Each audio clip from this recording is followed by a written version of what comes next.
Okay. Karibu tena sana kwa jina la Yesu, awamu hii ya pili. Nashukuru Bwana moja kwa moja tukiwa hapa Busia County katika nchi ya Kenya. Yesu ni mwema katika maisha yetu. Yesu ni mzuri kwa kila mmoja. Tunaozidi mtafuta Kristo usiku wa leo katika madhabahu haya ya Canaan Prayer Center Ministry. Amekuwa mwema sana sana sana sana. Amekuwa mzuri na amekuwa mshindi katika maisha yetu. Kwa hivyo tunapokuwa tunaendelea tukijifunza kuangalia jinsi vile Isaya alipopokea sauti na akakimbia kule kwa Hezekia. Basi Hezekia aliposikia vile mtumishi wa Mungu alimweleza, basi jambo moja usiku wa leo ambalo kanisa unastahili ujue sana, ni wakati wa kutubu, ni wakati wa matengenezo, ni wakati wa kumkurudia Kristo, kumkubali Kristo, ni wakati wa kukataa kupuuza, ni wakati wa kumheshimu Mungu, ni wakati wa kulilia Kristo katika roho yako, ili upate kuokoa roho katika siku ile usiyojua siku wala saa akujaye mwana kondoo kwa ajili ya kanisa lake. Basi ni nini kinachofanya Kristo anaacha kanisa la siku ya leo? Ni kwa sababu kanisa limekataa kutii. Kanisa alitembei katika utukufu wa Bwana.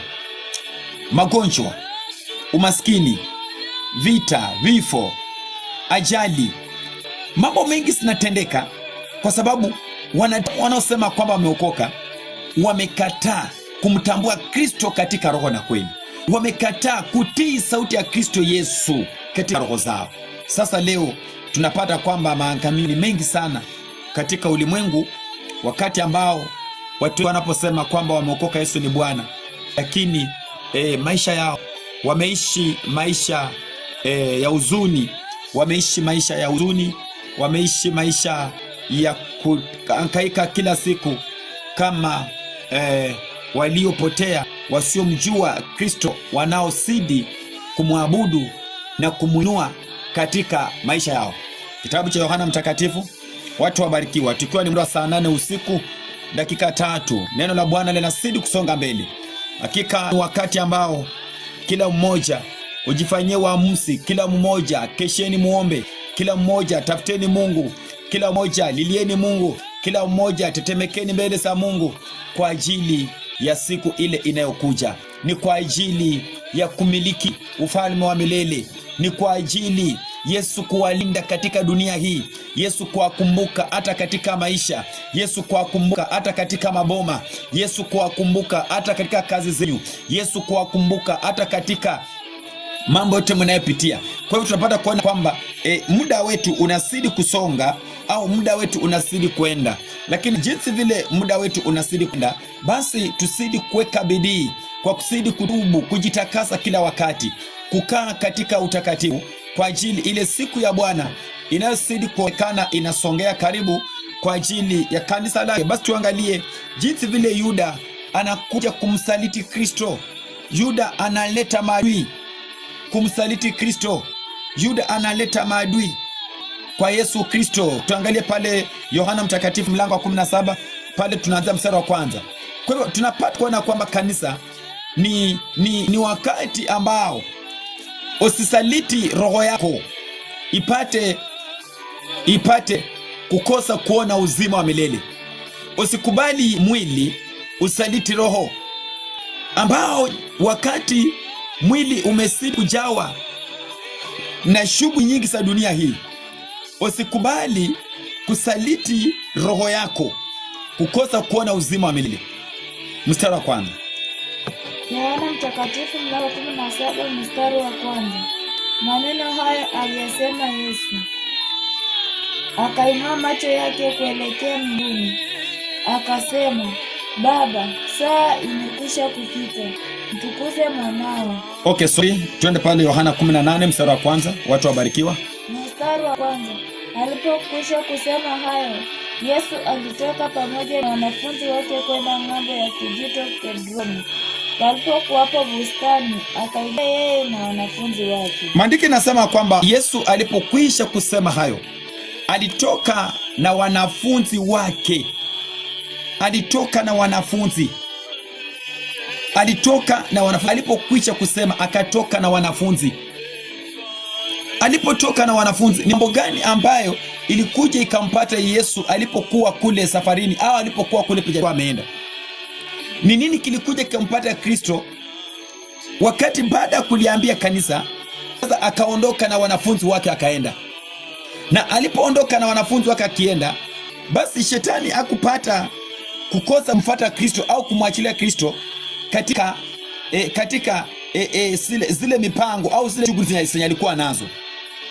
Basi akaenda pamoja na wanafunzi, na alipoenda pamoja na wanafunzi, kuna pale ndipo mahali penye adui alikuja akaingia kwa ajili ya kummaliza Kristo Yesu.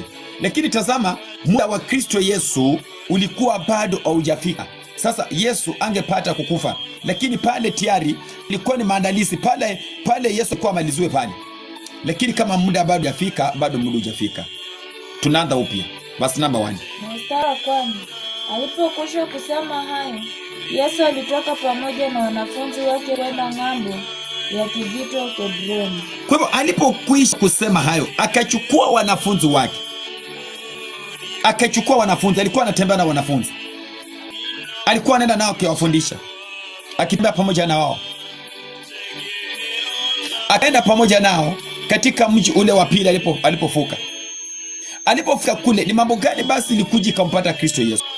Ni mambo gani ambaye Kristo alikuja akakutana na changamoto gani zile ambazo alikutana nazo zilikuwa ni ngumu, zilikuja zikamface katika uso wake? Mwandishi kisema, palipokuwapo bustani, akaingia yeye na wanafunzi wake. Mahali penye walienda mahali fulani, wakaingia mahali pale na wanafunzi wake. Waliingia mahali pale na wanafunzi wake, nini kilikuja kikawakuta? Mstari wa pili. Naye Yuda yule aliyetaka kumsaliti alipajua mahali pale, kwa sababu Yesu alikuwa akienda huko mara nyingi pamoja na wanafunzi wake. Mstari wa tatu. Basi Yuda akisha kupokea kikosi cha askari na watumishi waliotoka kwa wakuu wa makuhani na Mafarisayo, akaenda huko na taa na mienge na silaha. Mstari wa 4. Basi Yesu hali akijua yote atakayompata, akatokea akawaambia, ni nani mnayemtafuta? Mstari wa 5. Wao wakamjibu, ni Yesu Mnazareti. Yesu akawaambia, ni mimi. Yuda naye aliyemsaliti alikuwa amesimama pamoja nao. Mstari wa 6. Basi alipowaambia, ni mimi, walirudi nyuma wakaanguka chini. Mstari wa 7. Basi akawauliza tena, mnamtafuta nani? Wakasema, Yesu Mnazareti. Mstari wa 8. Yesu akajibu, nimekwisha kuambieni ya kwamba ni mimi. Basi ikiwa mnanitafuta mimi, wacheni hawa waende zao. Mstari wa 9. Ili litimize lile neno alilolisema, wale ulionipa sikumpoteza hata mmoja wao. Mstari wa 10. Basi Simoni Petro alikuwa na upanga, akaufuta akampiga mtumwa wa kuhani mkuu, akamkata sikio la kuume. Na yule mtumwa jina lake ni Malko. Mstari wa 11. Na yule mtumwa jina lake ni Malko. Tazama, Yesu alipotoka akaenda pamoja na wanafunzi. Maandiko yanasema kwamba Yuda alikuwa anajua kule mahali penye Yesu Kristo alienda, akaketi na wanafunzi wake. Basi Yuda akakuja na wale ambao walikuwa wamepanga ya kwamba kumua Yesu. Maandiko yanasema kwamba Yesu alipowauliza kwamba mnamtafuta nani, wakasema kwamba tunamtafuta Yesu Mnazareti. Na waliposikia jina, ni mimi ndiye Yesu Mnazareti, walishtuka, maana walitarajia kwamba wampate mtu ambaye ni mtu mkubwa, ni mtu ambaye kwa na mavazi mazuri, Yesu hakuwa anajulikana katika wanadamu. Yesu aliishi maisha yenye mwanadamu hakutarajia kwamba mtu kama huyo anaweza akaishi maisha kama hayo. Yesu alikubaliana na maisha yale yenye alikuwa anaishi, lakini neno la Mungu likazidi kuhubiriwa katika ulimwengu. Yuda akajipata shakani, yeye ambaye aliyokuwa ni mwanafunzi wa Kristo, basi akamsaliti Kristo kwa fedha. Na ndipo siku ya leo fedha zimemsaliti wachungaji kwa Kristo. Fedha zimesaliti wachungaji kwa Kristo, maana fedha hizo zilizokanyaga katika mikono za Yuda, Yuda akaamua basi akapeleka maadui waende wakamwangamishe Kristo. Lakini tazama, walipofika mahali pale, maandiki nasema Yuda alikuwa amesimama pamoja nao, na waliposikia kwamba ni mimi ndiye Yesu Mnazareti, basi walishtuka. Hawakuamini ya kwamba ni mtu kama huyu. Je, unaweza ukawa ni mdogo? Unaweza ukawa kwamba una umaarufu wote? Unaweza ukawa kwamba una mavazi mazuri? Unaweza ukawa kwamba una pesa? Lakini katika roho yako unaye Mungu ambaye umembeba. Unaweza wakakudharau jinsi wapendavyo, lakini katika roho yako kuna Mungu ambaye umembeba. Katika maisha ya mwanadamu siku zote tunapoishi, tazama, pesa ni adui mkubwa mbele za Kristo. Kwa nini fedha hizi Yuda alipopewa? Yuda alipopewa hizo fedha, basi akaamua kumsaliti Kristo. Maandiko yanasema ya kwamba hata Yuda pia akasimama pamoja nao. Yesu alipouliza, mnamtafuta nani? Wakasema, tunamtafuta Yesu Mnazareti. Yesu akasema kwamba ni mimi. Wakashtuka, wakashangaa, maana hawakuamini ya kwamba ni mtu huyu tu anafanya hizi miujiza, ni mtu huyu tu anafanya mambo yote. Basi jueni ya kwamba Yesu hayumo ndani ya makoti, Yesu hayumo ndani ya kola, Yesu hayumo ndani ya pesa. Yesu yumo katika imani na matendo. Yesu yumo katika uvumilivu, bidii ya kumtafuta Kristo, kutubu na kugeuka kutoka katika dhambi.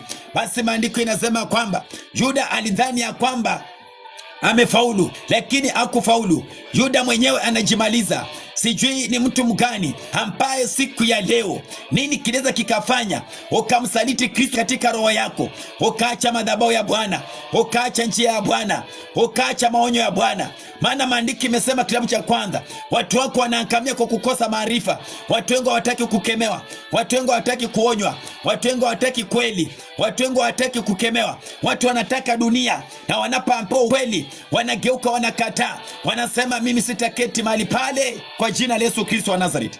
Tazama, Yuda anapewa fedha zinafanya Kristo anasalitiwa ili auawe, lakini hakupata kuuawa. Okay, unanipata? Tap screen ili tusianguke, maana tumeanguka mara kwanza kwa sababu watu wamekuwa pale, lakini hawatap screen. Ungekuwa tu mwanafunzi mzuri, ungekuwa unafanya kazi ili injili izidi kuhubiriwa. Ni sadaka moja ambayo unazidi kumtolea Bwana katika jina kuu la Yesu Kristo. Yuda akajipata mashakani, na mashaka yenye ilimpata Yuda ni Yuda kumsaliti Kristo. Leo watu wengi wamesaliti injili ya Yesu. Leo wachungaji wamesaliti injili ya Yesu. Leo waumini wamesaliti injili ya Yesu. Hawataki ukweli, lakini wanajua kwamba wako sawa. Hawataki kuonywa, wanajua kwamba wako sawa. Mnamsaliti Yesu kwa sababu gani? Kwa nini mnakataa kuyafuata maandiko? Kwa nini mnakataa kufuata maonyo ya Kristo Yesu wa Nazareti? Wakati ambao Bwana analiita kanisa, kwa nini Yesu anaonya hiki kizazi? Yesu anaonya hiki kizazi, lakini kizazi hakisikii. Kwa nini Yesu amahamisha ibada zinakuja usiku mwendo wa saa 8? Kwa nini Yesu amahamisha ibada zinakuja usiku mwendo wa saa 7? Kizazi kilichosikia, kizazi hakitaki kutubu, kizazi hakitaki kuonywa, kizazi kimeishi kwa dhambi. Wakati mwanangu mmoja alikuwa anapita katika mtandao huu wa TikTok, alipokuwa anapita akienda na akakutana na injili hii, alipokutana na injili hii akasikiza injili hiyo na akasikiza injili hiyo, niliongelea jambo moja, nikasema nani ataguswa ili nikapate stand, ile ring light ile ya kusimamisha kuwekea simu ili simu isipate kunisumbua. Oh, glory to Jesus. Mwanangu mmoja kutoka Eldoret hajanijua, ndiye amenijua siku ya kwanza, akasema mchungaji, mimi nitasimama na wewe. Mimi mchungaji, nitasimama na wewe, nitasimama na wewe, nitasimama na wewe. Mwanangu amesimama na akasema nitanunua hiyo. Mwanangu amesimama akasema nitatoa hiyo sadaka katika madhabahu ya Bwana. Abarikiwe mahali penye yako kwa jina la Yesu Kristo wa Nazareti. Imekuwa mwendo wa saa 1. Nikaona sadaka mwanangu huyo akawa anasema mchungaji, nunua hiyo, ifanye kazi ya Mungu. Barikiwa mahali penye huko kwa jina la Yesu Kristo wa Nazareti. Yohana alifanya kazi ya Yesu kwa kujitoa. Yohana alifanya kazi ya Yesu kwa kujituma. Yohana hakuangalia mazingira yenye alikuwa anaishi. Yohana hakuangalia mazingira yenye alikuwa anayapitia. Na kisasa hiki ni kwa nini tunakataa kuifanya kazi ya Mungu? Tunakataa kujitoa, kusimama pamoja na wachungaji, kusimama na kazi ya Mungu wanaifanya kupitia kwa magumu. Yohana alikubaliana na yale mazingira aliyokuwa anaishi, yale mazingira aliyoipata, na akasema kwamba nitatembea pamoja na Kristo. Huyo mwanaume alipitia kwa wakati mgumu, lakini hakumkana Kristo katika roho yake.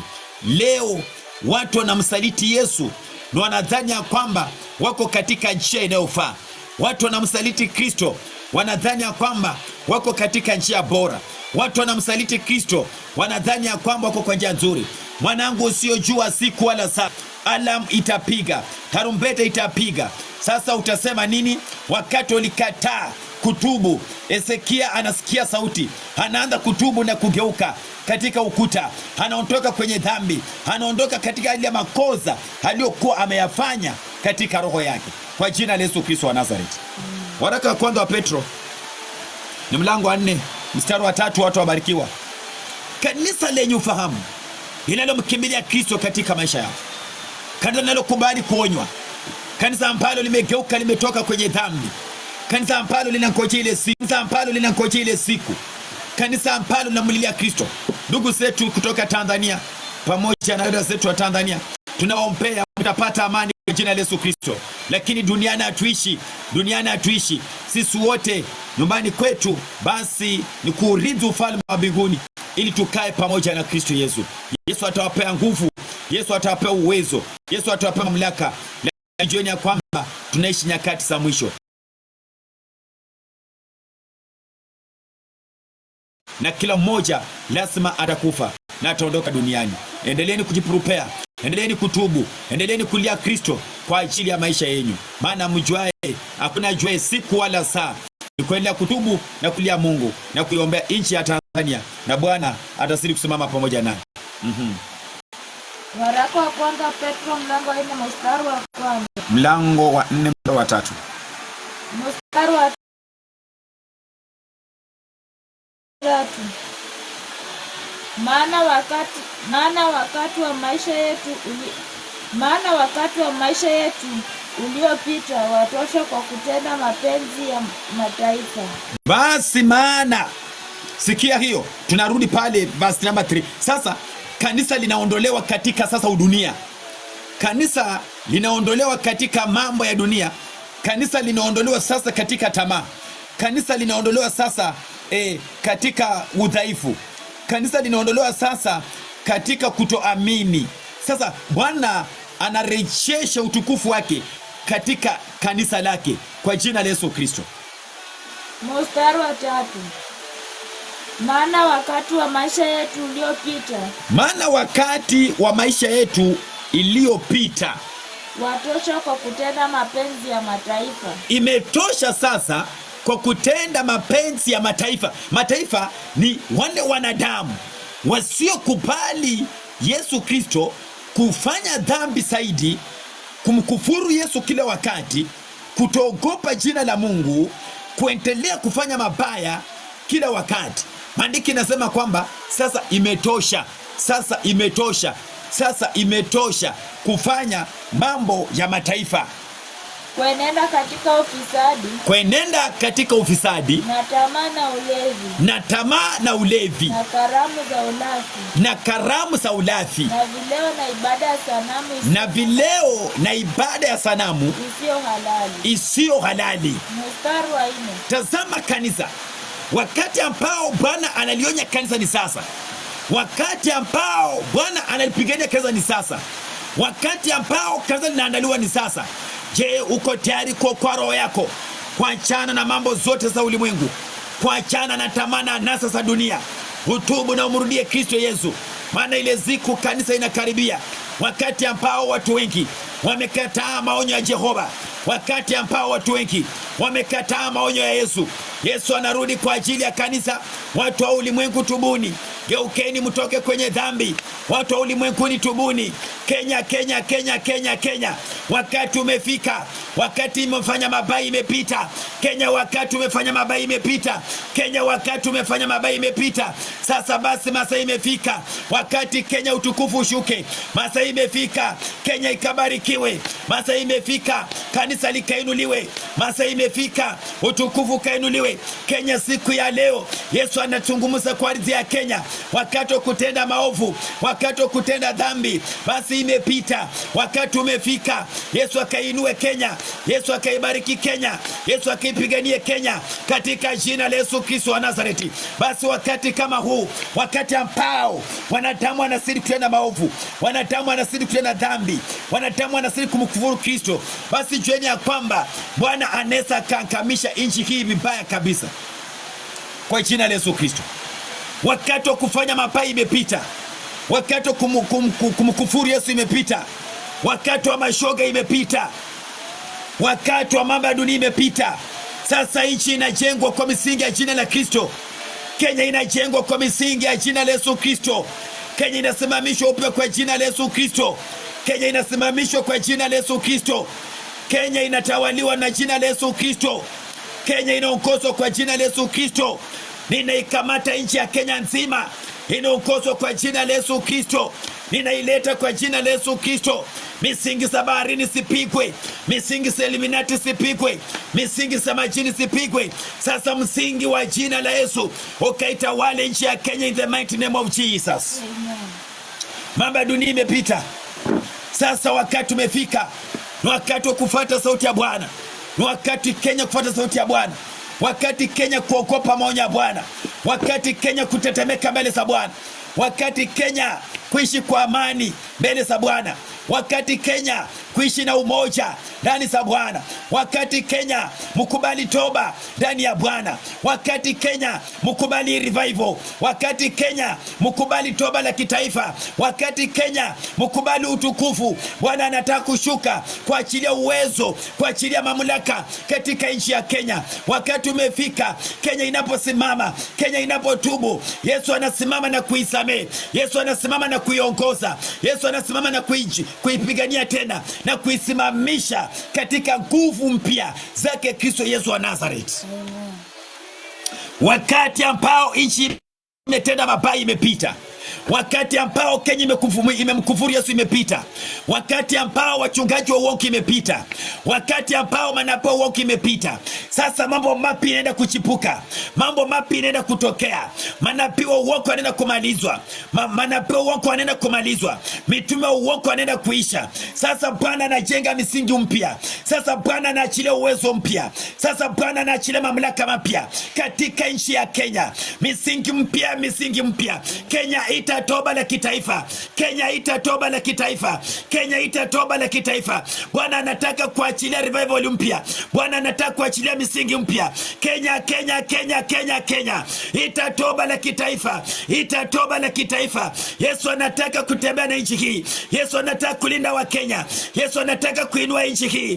Kenya, Kenya, Kenya, Kenya.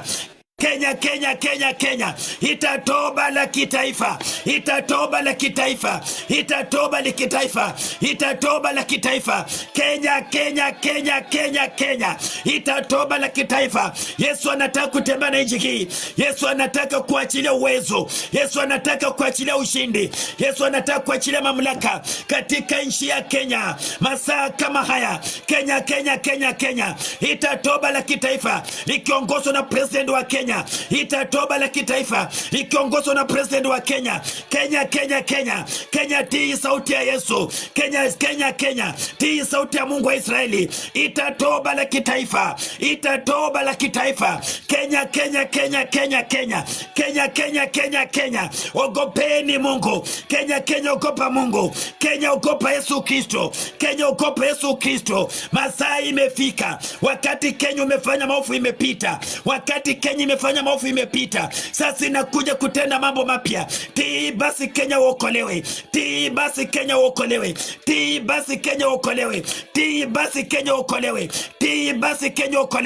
In the mighty name of Jesus.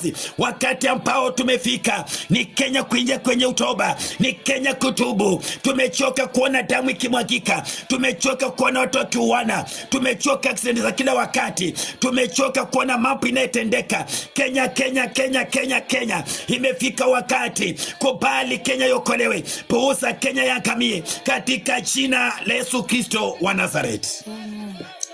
Mambo yale iliyotendeka, maandiki nasema kwamba ilikuwa ni mambo ya mataifa,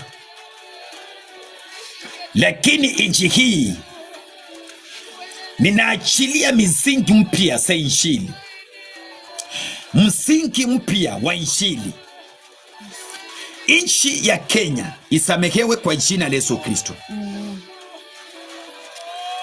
Wakati ambao tunapoona nchi zingine zinaangamia, wakati ambao tunapoona watu wengine wanatezeka, wakati ambao tunapoona watu wanauawa kwa nchi zingine, basi tunapoishi tujifunze ya kwamba ni jambo linaweza likatokea katika maisha yetu. Lakini wakati tumekubali kumrudia Jehova, wakati tumekubali kutubu, wakati tumekubali kunyenyekea, maandiko yanasema ya kwamba Bwana atashuka. 2 Chronicle chapter number 7 verse number 14. Watu wangu. Ikawa inaita watu wake Yesu Kristo katika nchi hii ya Kenya. Watu wake Yesu katika nchi hii ya Kenya. Mko wapi nchi hii okolewe? Wakati unapoitazama nchi hii, je, unafurahia? Unaonaje Kenya? Unaonaje Kenya? Kenya isipotii, Kenya isipoita toba la kitaifa likiongozwa na rais wa nchi hii, nchi mzima, toba la kitaifa, Kenya iokolewe kwa jina la Yesu Kristo. Verse number 14. Ikiwa watu wangu. Mambo ya Nyakati wa Pili mlango wa 7 mstari wa 14. Ikiwa watu wangu walioitwa kwa jina langu watajinyenyekesha na kuomba na kunitafuta uso na kuziacha njia zao mbaya, basi nitasikia toka mbinguni na kuwasamehe dhambi yao na kuiponya nchi yao. Na kusamehe dhambi zao na kuponya nchi yao. Nchi ya Kenya. Ikiwa watumishi wa Mungu, ikiwa kanisa watakatifu wa Yesu, kama mtamuita Yesu Kristo na mkubali kuacha njia zenyu mbaya, nchi inaokolewa kwa jina la Yesu Kristo. Amen. Kenya inaokolewa kwa jina la Yesu Kristo. Amen. Kenya inaokolewa kwa jina la Yesu Kristo. Amen. Wakati ambao tumefika ni wakati wa kutubu na kukaa katika utakatifu na kumtafuta Mungu wa Israeli katika ndani ya maisha yetu. In the mighty name of Jesus. Ni jambo gani la mshinda Yesu? Tunaingia katika maabudu tena, awamu ya 3 tunarudi. In the mighty name of Jesus. Mnitapie screen. Hata nikiwapandisha hapa juu na mtap screen mtaanguka na live itafungwa. Hakuna haja.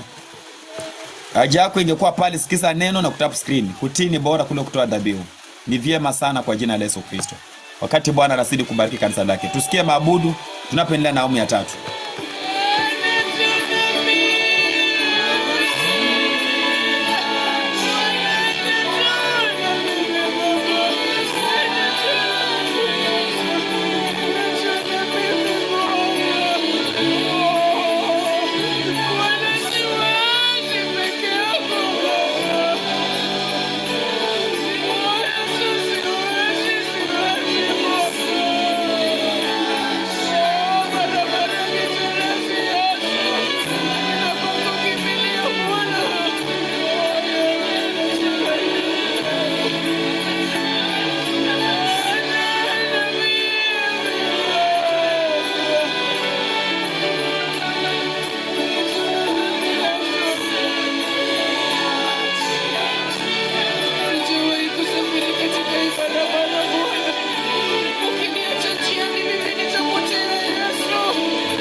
kimbilio langu la kipekee, Bwana wangu.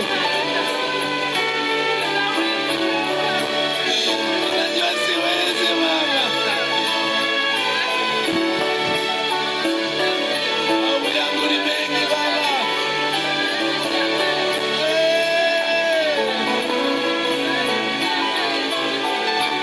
Sina nguvu ya kutosha.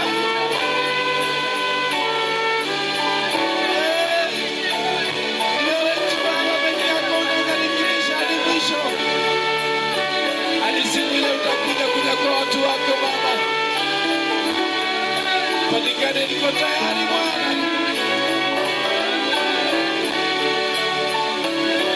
Mimi ni dhaifu Bwana.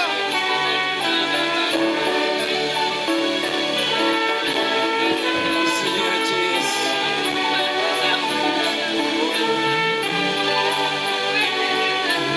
Usiniache Yesu. Usiniache Yesu. Alikia jina lako Yesu. Nakungoja Yesu. Nakungoja wewe. Nakungoja Mungu. Nakungoja Baba.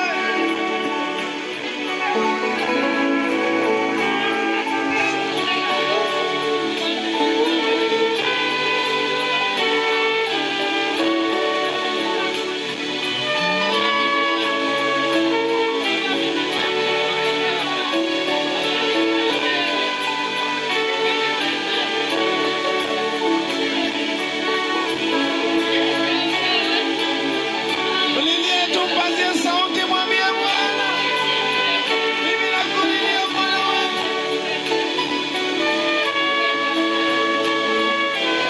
Anaona machozi yako.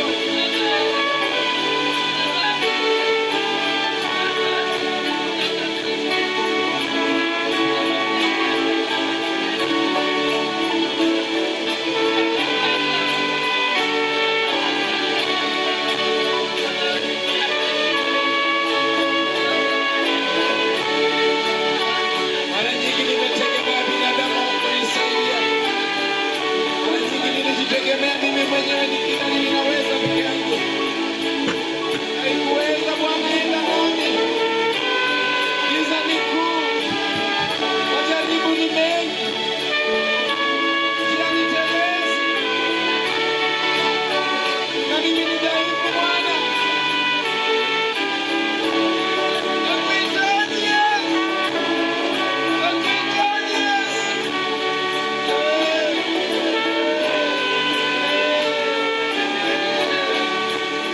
Baba, niangalie kwa macho yangu Baba, nishike mkono. Niangalie tu kwa macho yangu Baba, unisaidie. Niangalie tu kwa macho yangu Baba, unishike. Niangalie kwa macho yangu Baba, unielekeze. Niangalie kwa macho yangu Baba, unisamehe.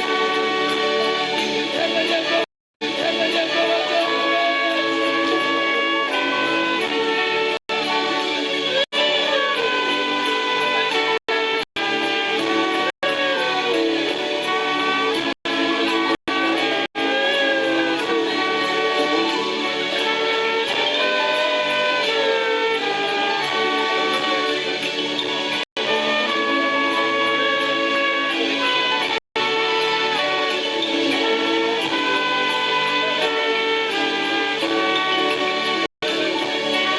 Nimekukosea Bwana, sikuamini Mungu wangu.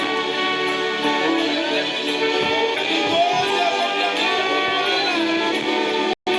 Nikawa nimepotelea kwa mambo yangu. Okay. Tunapokuwa tunamalizia kwa jina la Yesu. Bwana ndio mwenye mamlaka na Bwana ndio mwenye uwezo kwa kila jambo ambalo mwanadamu anazidi kuishi katika dunia hii, akimtegemea Mungu zaidi sana katika maisha yake. Tunapata kuona kwamba mambo mengi watu wengi wanapitia, lakini tutazame tu ni nini kile ambacho Bwana anatufundisha au nini kile chenye Bwana anasema katika maisha yetu. Maana siku baada ya siku tunapata kwamba hatushiki maonyo ya Kristo, hatusikii neno la Mungu, hatutetemeki mbele ya Mungu. Tunabaki ya kwamba tumekuwa na udhaifu, tunabaki ya kwamba tumekuwa watu wasioeleweka. Lakini mimi nitakwambia siku ya leo, jueni ya kwamba Yesu Kristo ndio mwenye kanisa, na Kristo ndio mwenye kila kiumbe ambacho kinaishi katika dunia hii. Basi endeleeni kutubu na kukaa katika uvumilivu na kukaa kwa utakatifu. Maana Kristo ile siku inapofika, usikose kuenta katika uzima wa milele kwa jina la Yesu Kristo wa Nazareti. Rudia ombi hili, unaweza ukawa pale, wewe unataka kumpokea Yesu Kristo kwa kama mwokozi wa maisha yako. Napomaliza tutakuwa tunaingia katika maombi, Bwana akituongoza na kufunga ibada kwa jina la Yesu Kristo. Sema tu, Bwana Yesu Kristo wa Nazareti, ninatubu dhambi zangu zote na makosa. Futa jina langu kwa kitabu cha hukumu. Andika jina langu kwa kitabu cha uzima wa milele. Kuanzia leo Yesu, nimeokoka. Imarisha imani yangu, imarisha uhaki na utakatifu. Sema amen. Baba, nabariki huyu mtu kwa jina la Yesu Kristo. Wewe ni mwema, wewe ni mfalme juu ya wafalme. Kristo, hakuna mwingine kama wewe. Wamekupokea katika jina la Yesu Kristo. Baba, simama pamoja nao, wapiganie Yesu, watetee, watawale, maana hakuna mwingine kama wewe. Jina lako litukuzwe na lipewe sifa Bwana Yesu Kristo. Usiku huu umekuwa mwema Kristo katika maisha yao. Umekuwa mwema Yesu, na umekuwa msaada, tegemeo katika ndani ya maisha yao. Kristo Yesu ni wewe, hakuna mwingine kama wewe Baba mwenye watakimbilia. Wewe ni Mungu unayeweza katika majira haya. Asante Bwana Yesu, wale wamekupokea kuwa kama mwokozi wa maisha yao.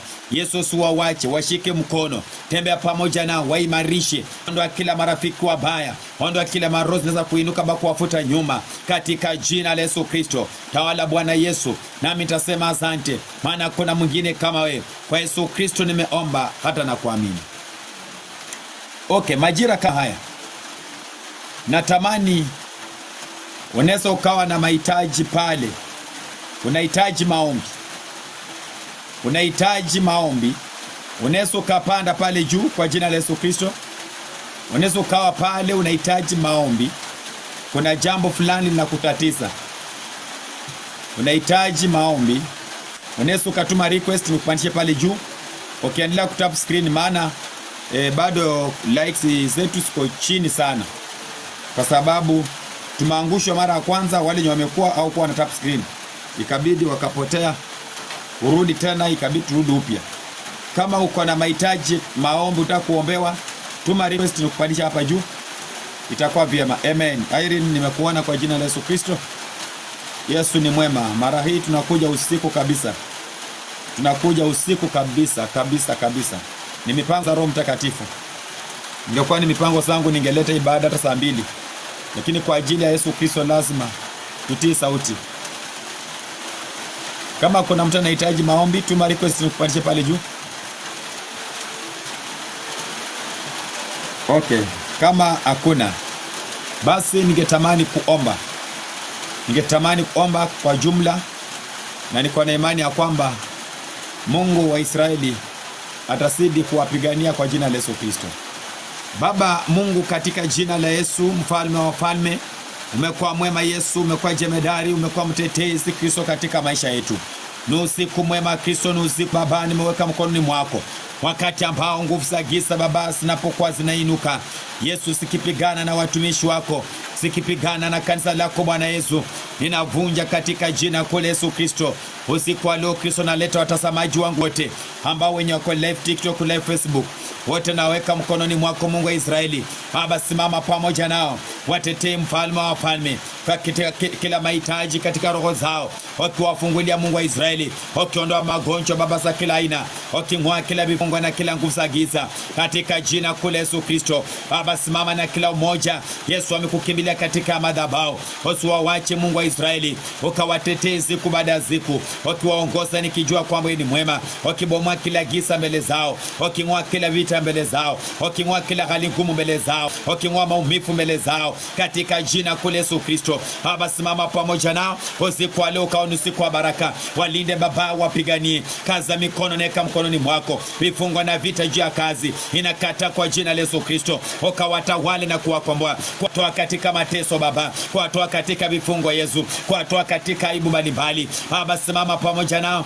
watetee nikijua ni muweza usiku wa leo, usinyamaze Baba, wachuka wapiganie Bwana Yesu, inakamata kila falme, inakamata kila miungu, inakamata maumivu kwa mili zao Baba, simama pamoja nao, watetee nikijua unaweza katika maisha ya Bwana Yesu. Hata Joana amesoma Biblia, na mweka mkononi mwako Bwana Yesu, ukamtetee na kumtawala, muondolee maumivu sote Baba, muondolee vifungo vya kila anga, muondolee majaribu ya kila anga, muondolee kila vita Baba. Wewe ndiye mwenye uponyaji Bwana Yesu, wanajua matatizo anayopitia, wanajua vita anayopitia, wanajua maumivu anayopitia, wakivunja Baba, waking'oa na kuteketeza Yesu katika jina kula Yesu. Baba, simama na watazamaji wangu, wakasimame pamoja na Irene, wakamuokoe Bwana Yesu, wakimtetea Simba wa Yuda, wakimpigania Mungu wa Israeli. Wewe ni Mungu usioshindwa Baba, kamuone maishani mwake, usimwache Bwana Yesu, mtetee kwa kila jambo, mtetee kwa kila njia, mtetee kuitapo Baba, usinyamaze Bwana Yesu, simama pamoja na Bwana,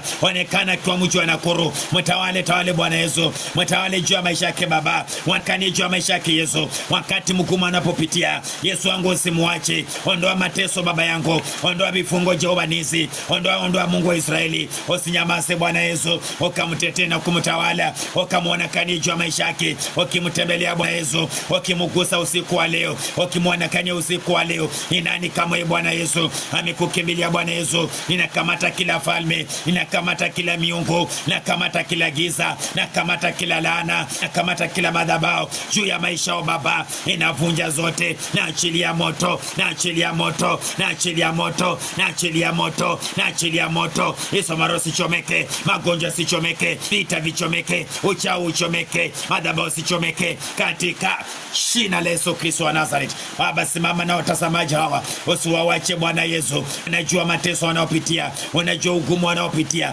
unajua hali wanaopitia, unajua uzito wanaopitia, na waleta mkononi mwako Baba, usinyamaze juu ya maisha yao. Onekana Bwana Yesu, watembelee Mungu wa Israeli, magonjwa ondolee, vifungo Baba ondolee, vita Baba ondolee, hali ngumu ondolee. Wabariki Bwana Yesu, watetee usiku wa leo, waonekanie Bwana Yesu, watawale Bwana Yesu mahitaji yao Baba. Kuna wale wanataka kazi Baba, leti kazi katika mikono zao. Kuna wale wanataka ndoa Baba, wapatie ndoa katika mikono zako. Wewe ni Mungu unaweza. Kuna wale wanataka amani Baba, onekana hakika hakuna kama wewe. Wengine wanafanya kazi wanasema wajipenye fedha zinaenda Baba, yoro inakamata fedha kwa njia ya magonjwa, kwa njia ya madeni, inakamata yoro katika jina la Yesu, katika jina la Yesu. Baba, simama nao, watetee Bwana Yesu, watetee Mungu wa Israeli, watetee usiku wa leo. Hakuna kama wewe Baba, tunanyamasisha Baba kila falme na kila mamlaka, kila roho za utawala, kila roho za giza zote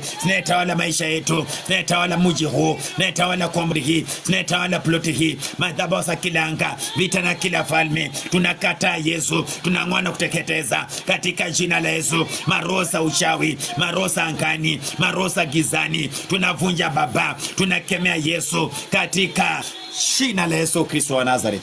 Baba, nimeshukuru, nimesema asante. Asante kwa nafasi hii. Asante kwa malaika wa Bwana umetuma katika huu mkutano. Bwana Yesu amelinda huu mkutano. Asante kwa kila mmoja. Umekuwa mwaminifu Bwana Yesu. Umekuwa mshindi, umekuwa baraka. Usiku wa leo Bwana Yesu, umetawala kila mmoja. Umesikia kilio cha kila mmoja. Umesikia maombi ya kila mmoja. Maana hakuna mwingine kama wewe. Wewe ndiye unatenda Bwana Yesu. Wewe ndiye unafungua njia Bwana Yesu. Wewe ndiye unatenda mapya Bwana Yesu. Unaweza, hakuna kama wewe. Watawale na ukawabariki. Asante Bwana Yesu. Kwa jina la Yesu Kristo nimeomba hata tumeamini. Amen.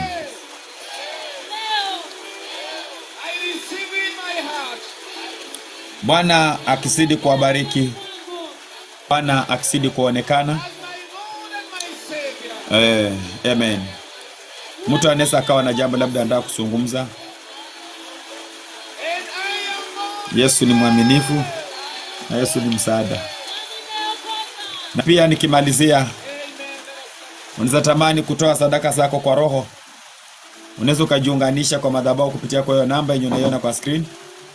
Ukiwa upande wa Facebook hiyo namba ipo, ukiwa upande wa TikTok hiyo namba ipo. Unaweza kumtolea Bwana sadaka zako kulingana na imani yako. Kumtolea Yesu ni moyo. Kumtolea Yesu ni kujitoa.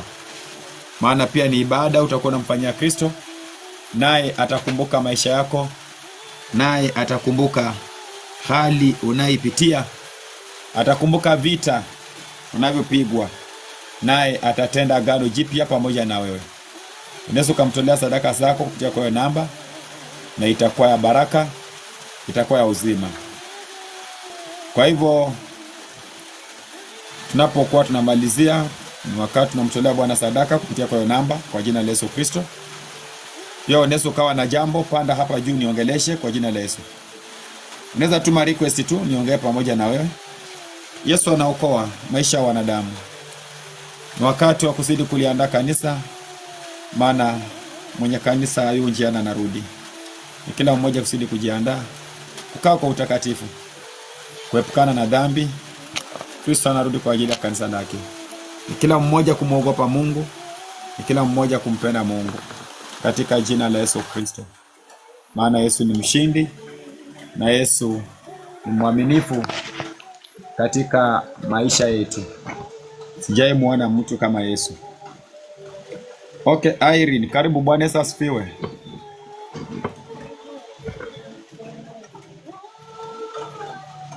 Amen. Asante. Habari ya Nakuru? Salama, tunashukuru Mungu. Asante. Ulikuwa umelala ukaamuka ukasema niende TikTok ukapata mtumishi wako TikTok? Ndio.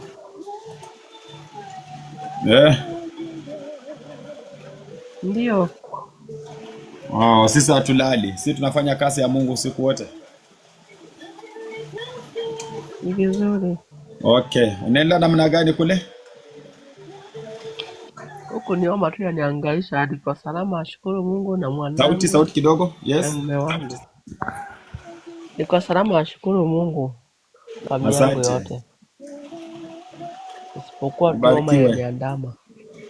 Kama? Homa tu. Itaisha kwa jina la Yesu Kristo. Amen. Amen. Unakuwa na tatizo la tumbo? Sometimes. Maana naona Roho Mungu akiniambia nikuombee kwa ajili ya tumbo. Ndio ni mali baya sana. Kama? Sasa nikienda siku zangu. Yesu akuponye kwa jina la Yesu Kristo. Amen. Amen.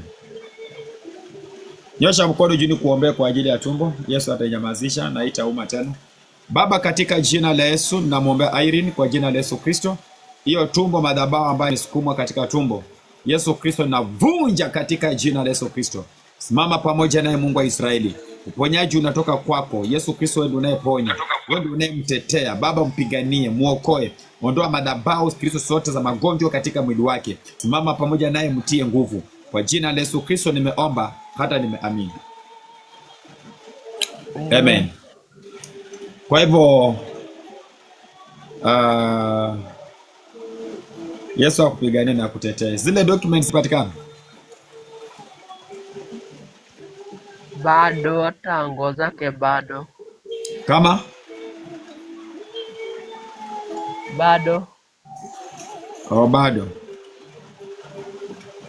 Sasa nitakuongelesha upande wa WhatsApp nione vile itakuwa, nitakuelekeza.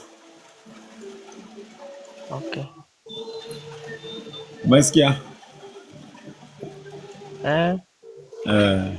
Labda uko na jambo unataka kuongea? Kama kuna mtu anataka kuniongelesha kwa chini, unaweza kutuma request kwa haraka maana tunamaliza. tunamaliza ibada yetu, imefika mwisho. Kama kuna mtu ako chini anataka kutuma request, unaweza tuma haraka tuongee. Kuna jambo kwa nalo? Hapana. Asante. Asante. Bwana azidi kubariki na Bwana azidi kusimama pamoja nao. Amen. Amen. Kama kuna mtu anataka kuniongelesha, tuma request hapa. Tuongee nimalize haraka.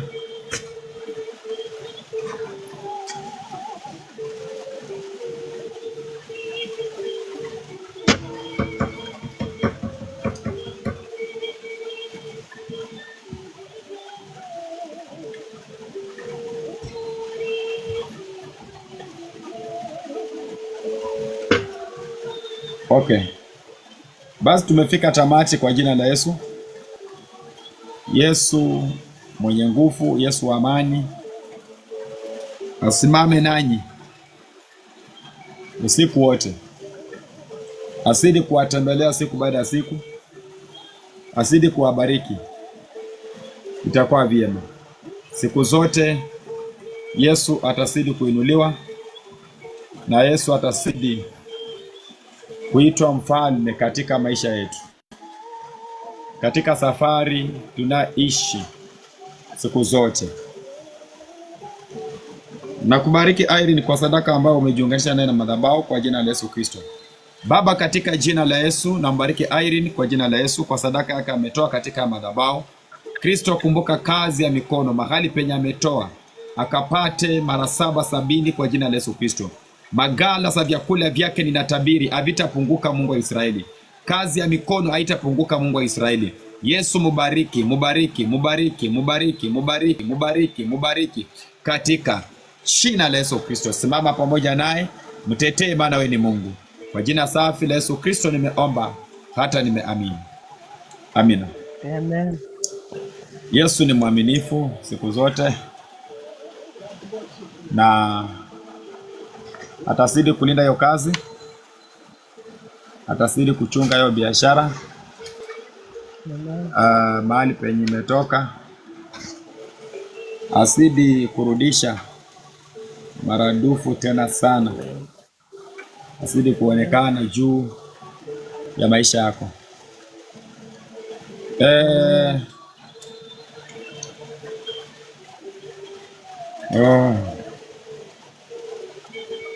Asante.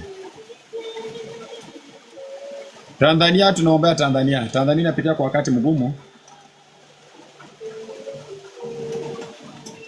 Tanzania inapitia kwa wakati mgumu, tunaiombea. Watu wanauawa, tunaiombea. Na kama dada hili unakumbuka, nilitoa maonyo kwa nchi 3. Sijui kama umekutana na hizo clips kwa simu yako, Kenya, Uganda, Tanzania. Sijui kama umekutana na hizo clips. Nimepatana nazo. Yeah. Nimepatana nazo. Umeshasikia nikionya hizo nchi, si ndio? Sasa ndio naona hasira ya Bwana imewaka. Na ni lazima tu wakubali, warudi nyuma, waokolewe. Kama ni ngumu, napata kwamba hizi nchi 3 siko kwa shida sana. Maana moto unawaka huku, moto unawaka huku, unawaka kule. Kwa hivyo ni kuomba Mungu azidi kusaidia.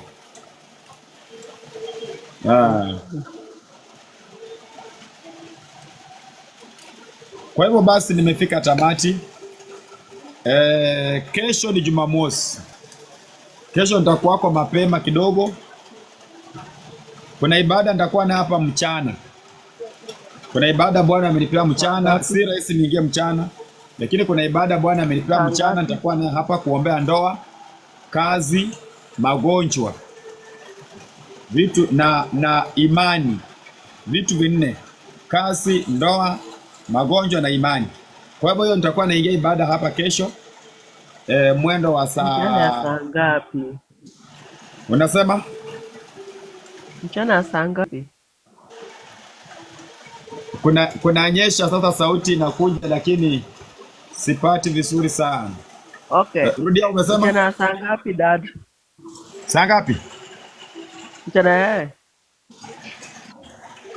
Wacha nitumie, itabidi nitumie earphones kwa sababu kama kunanyesha sasa, mabati ni kama mabati Sawa, inapiga kelele.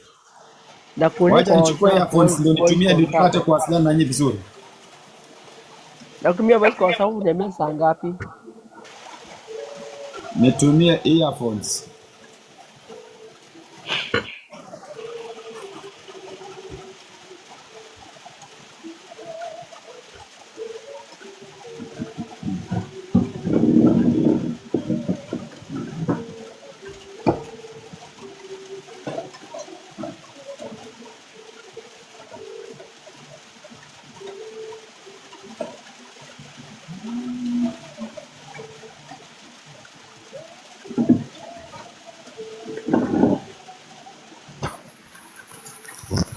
Okay.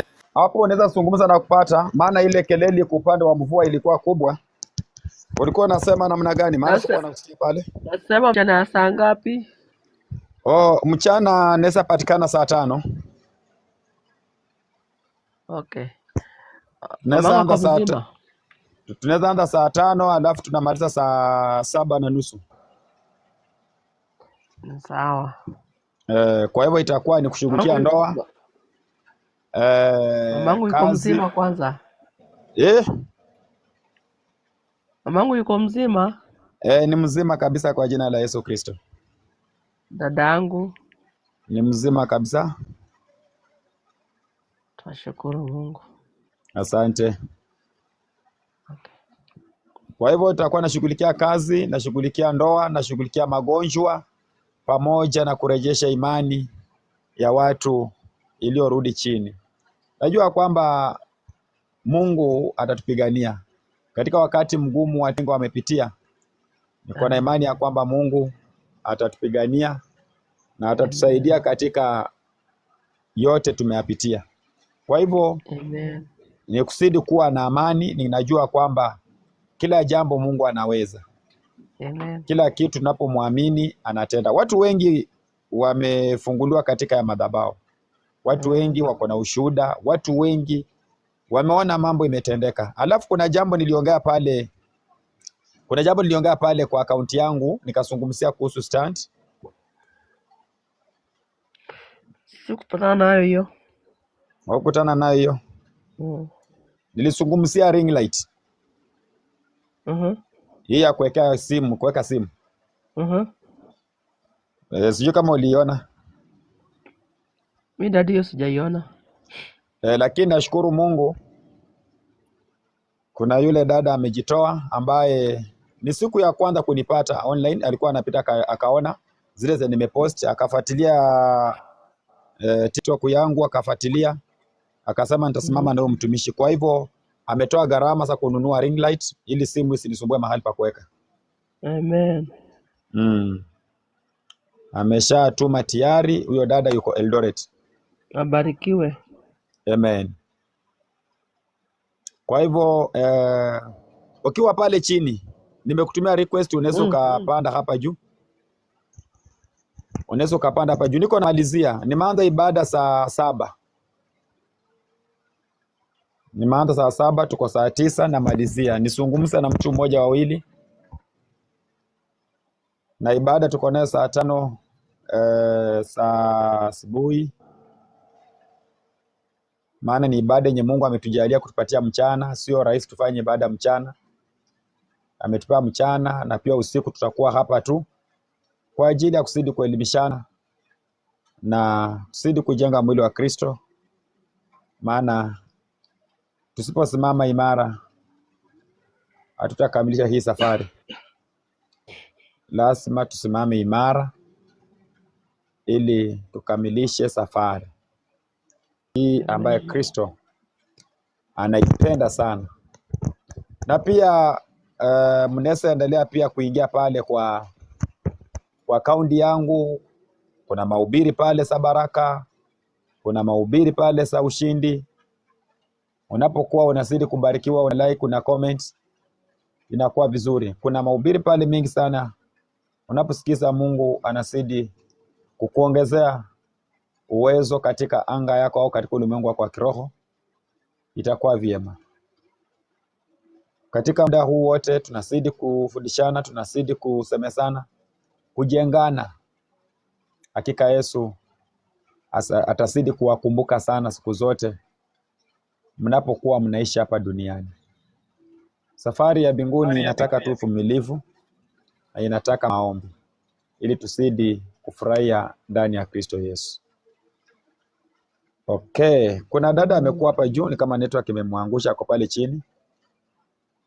Unaweza ukapanda pale juu tafadhali, nataka nimalize. Unaweza ukapanda hapa juu tu nikuongeleshe. Unaweza ukapanda nikuongeleshe tu nimalize.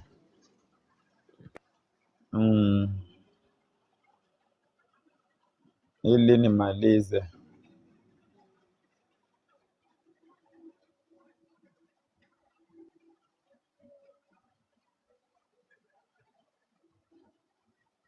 Esther alienda kwa alirudi.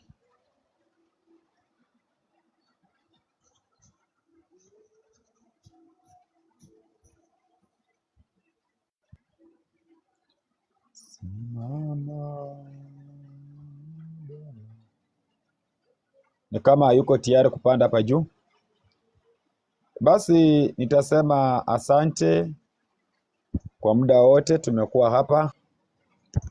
Nitasema kwamba saa 5 nitakuwa nimeingia live na itakuwa ya baraka, maana itakuwa ni ibada deliverance.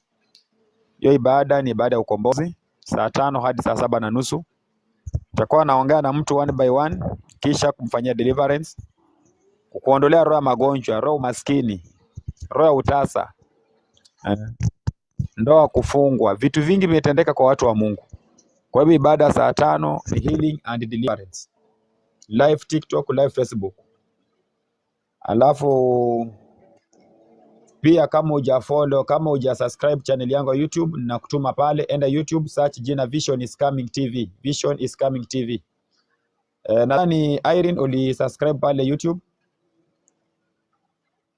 Yes. Okay, asante. Pia unapopata mwingine unaweza chukua simu hiyo na kuelekeza ili tufikishe 50. Unajua tukifika 50 tunaingia live YouTube. Ukipata mwingine chukua simu yake, ingia pale, una subscribe pale, tusongesha haraka. Sasa yetu tumefikisha 23. Niliona leo. Umeona leo? Unapopata simu hata ya mzee chukua subscribe hiyo, tuendelee tusongesha haraka. Atanipea simu yake kwa leo mzee. Si ni mwili mmoja, mnastahili msaidiane. Mwili mmoja lazima mfanye pamoja. Utamuombea sana juu. Nataka utoe kwa ile kampuni ya kwanza ingie kampuni nyingine ya udriver. Utamwambia ni afaa kutolewa ile waya hajatolewa. Sasa utamweka kwa maombi. Kwa alienda jana nikajua atabaki medical, lakini kubaki. Utamuombea bado. Nitamuombea na atafunguliwa. Umwambia niongeleshe. Sasa ndamwambia. Okay. Namwambia niongeleshe na Kristo atazidi kumpigania. Amen. Kazi ya mikono inaendelea namna gani? Nashukuru Mungu inaendelea vizuri. Alafu kuna saa zingine naangu nakataa kufungua kazi, niko tu kwa nyumba nakaa, tusije mbona. Saa ingine roho inakufa tu nakaa kwa nyumba. Hizo ndio issue tutashughulikia kuanzia saa 5. Naweza tu kupika vitu vizuri na ziive ni nani. Na niseme siendi hata kwa barabara, nikae tu. Hiyo ni roho ya umaskini ambayo inataka ufirisike. Hata nikianza na kuzipiga naanza kukopa vitu kuanzia mwanzo.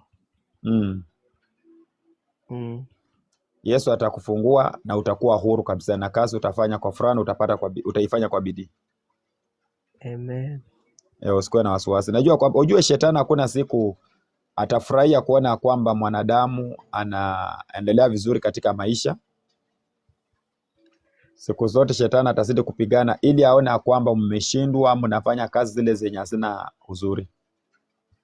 Amen. Ni kusimama tu imara. Niko na imani ya kwamba kwa ibada tutafanya kuanzia saa 5 hiyo kesho, niko na imani ya kwamba kuna jambo jipya lenye Kristo Yesu atafanya. Amen. Eh, Mm. najua Mungu ni mwema katika maisha yenu na atawapigania. Ni ukweli. Kijana aliingia kasi training ni kujifunza au bado? Tumeongea na yeye amalize form 4 kwanza. Unajua saizi kazi ya saizi uzipata bila form 4. Hata training Yes. huwezi enda bila form 4, training ya form 4. Yes. Alikubali? Tunaelewana ingia amalize form 4 kwanza. Amekubali? Okay, ina shida. Okay, basi tumalizie pale. Ni kama ule dada nimejaribu kumrequest lakini hajapanda, sijui kama amelala. Unajua wengine huwa anaingia na analala. Lakini kwa mpenzi yake nimeshtuka tu sasa hivi, ngoja nipitie TikTok nione. Umeshtuka tu. Na ukapata baba kwa live. Nikapata babangu kwa live, na mimi ningeingia singepita. Bwana ameniambia ibada niingie saa 7 usiku. Sasa nimekamilisha. Nashukuru hata mimi nimeipata. Mara mingi na kuna ingianga ndani yangu, sijui mbona. Kuna mwingine ameniambia baba ama si mtu yangi kata kufanya kazi, naenda tu off, naenda kwingine. Okay, ingia una tap ndio ishike vizuri. Okay. Kuna mwingine ameniambia ati mchungaji huo unahubiri saa ngapi? Mimi naona mahubiri umeposti, mimi sijui masenyo unahubiri. Nikikuja TikTok sikuoni live. Mwambie siwezi kupata, kama ana imani hawezi kupata. Hapa kama ana imani hawezi kupata. Ni ngumu. Haya madhabahu imejificha watu wengi sana. Sana. Kama mwenyewe inakuwa vigumu kukupata. Yeah. Okay. Basi nimeshukuru, wewe kuwa na usiku mwema. Hata nyinyi pia. Yesu akulinde, tukutane saa 5. Hata nyinyi pia. Angalau ni furaha Yesu ametupatia ibada mchana. Nashukuru. Asante. Okay.